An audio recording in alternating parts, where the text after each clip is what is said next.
Election 2019 માટે ભાજપે ફૂંક્યો છે શંખનાદ। રાષ્ટ્રીય કાર્યકારિણી બાદ ભાજપ અધ્યક્ષ અમિત શાહ નીકળ્યા છે ભારત પ્રવાસે। પહેલા પશ્ચિમ બંગાળમાં મમતાની ચેતવણી અને ચિંતા આપી અને હવે જમ્મુ કાશ્મીરમાં કાર્યકર્તાઓની લીધી છે ક્લાસ।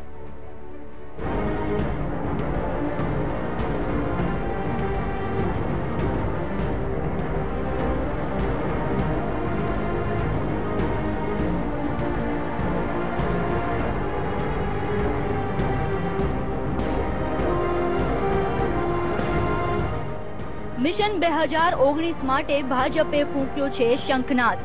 ઓડિશામાં મળેલી રાષ્ટ્રીય કાર્યકારિણીની બેઠક બાદથી ભાજપ 2019 માટે એક્ટિવ મોડમાં આવી ગયું છે। મોદી અને અમિત શાહની બેલડીએ પાર્ટી માટે પ્રચાર અભિયાન શરૂ કરી દીધું છે, જેના ભાગરૂપે ભાજપ અધ્યક્ષ અમિત શાહ 95 દિવસના ભારત પ્રવાસે નીકળ્યા છે। પશ્ચિમ બંગાળમાં 3 દિવસનો શાહનો પ્રવાસ સાંકેતિક રહ્યો તો 2 દિવસીય જમ્મુ કાશ્મીર પ્રવાસે પહોંચેલા અમિત શાહે પાર્ટી નેતાઓ સાથે બેઠક કરી, જેમાં કાર્યકર્તાઓને જનતાના કામોને લોકો સુધી પહોંચાડવા માટેની શીખ અપાઈ। શાહની જમ્મુ કાશ્મીર યાત્રાથી અહીંના ભાજપ કાર્યકર્તાઓમાં સ્ફૂર્તિ આવી गई। भारतीय जनता पार्टी के माननीय राष्ट्रीय अध्यक्ष अमित शाह साहब ने आज जम्मू कश्मीर के 2 दिवसीय दौरे पर पार्टी के जो है सभी पदाधिकारी ऑफिस बीयरर्स के साथ मीटिंग की है। उन्होंने सभी मंत्रियों को, पदाधिकारियों को ये निर्देश दिए हैं कि केवल जम्मू में ही नहीं बल्कि कश्मीर घाटी हो, लद्दाख का रीजन हो, हमको हर जनमानस तक पहुंचना है। और जो केंद्र सरकार की नीतियां हैं, मोदी साहब ने जो योजनाएं शुरू की हैं, जम्मू कश्मीर की सरकार ने जो आम जनमानस, गरीब जनता के लिए जो पॉलिसीज बनाई हैं, वो सभी आम जनता तक उसका भला हो। ये अध्यक्षी का संगठन को मजबूत करने के लिए एक प्रवास था। उस प्रवास में बूथ मैनेजमेंट, बूथ को मजबूत करना और केंद्र और सरकार की पॉलिसीज को नीचे तक लेके जाना, ये सारी बातों पर डिस्कशन हुआ।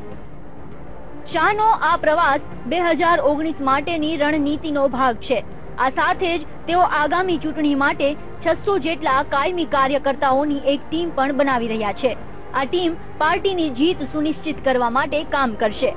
ફૂલ ટાઈમર્સની 600 કાર્યકર્તાઓની આ ટીમ 2019ની લોકસભા ચૂંટણીની મતગણતરી સુધી પાર્ટીનું કામકાજ સંભાળશે। 2019ના એક્શન પ્લાન અંતર્ગત પાર્ટી અધ્યક્ષ અમિત શાહ દેશવ્યાપી પ્રવાસ કરશે અને સંગઠન સ્તર પર પાર્ટીની તૈયારીઓનું નિરીક્ષણ કરશે। આ પ્રવાસ દરમિયાન તેઓ 120 જેટલા લોકસભા ક્ષેત્રોની ઓળખ કરશે, જ્યાં ચૂંટણી માટે વિશેષ રણનીતિની જરૂરિયાત હોય। પાર્ટી સૂત્રોનું માનીએ તો શાહ જે રાજ્યો પર ફોકસ કરવાના છે તેમાં કેરળ, તામિલનાડુ, પશ્ચિમ બંગાળ, ઓડિશા, આંધ્રપ્રદેશ, ત્રિપુરા જેવા રાજ્યો સામેલ છે। 2019ના એક્શન પ્લાનમાં વધુ એક ટાસ્ક છે જે મોદી અને શાહ માટે પડકાર છે।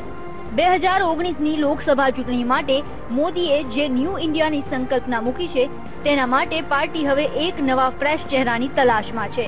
આ માટે ભાજપ નજીકના સમયમાં ટેલેન્ટ હન્ટ પણ કરવા જઈ રહી છે। સૂત્રો મુજબ પ્રધાનમંત્રી મોદી ઈચ્છે છે કે દેશભરમાંથી એવા ચહેરા શોધવામાં આવે કે જેઓ લોકો સુધી ભાજપનો સંદેશ પહોંચાડી શકે। તેમનું માનવું છે કે નવી પેઢી વચ્ચે પાર્ટીની છબી મજબૂત બનશે તો તેનો સીધો લાભ ચૂંટણીના પરિણામોમાં થશે। તો મોદી અગાઉ જ કહી ચૂક્યા છે કે 2019ની લોકસભા ચૂંટણી સ્માર્ટફોન પર લડાશે અને આ માટે તેમને એક યુવા લડવૈયાની જરૂર છે જે પાર્ટીનો નવો ચહેરો બને।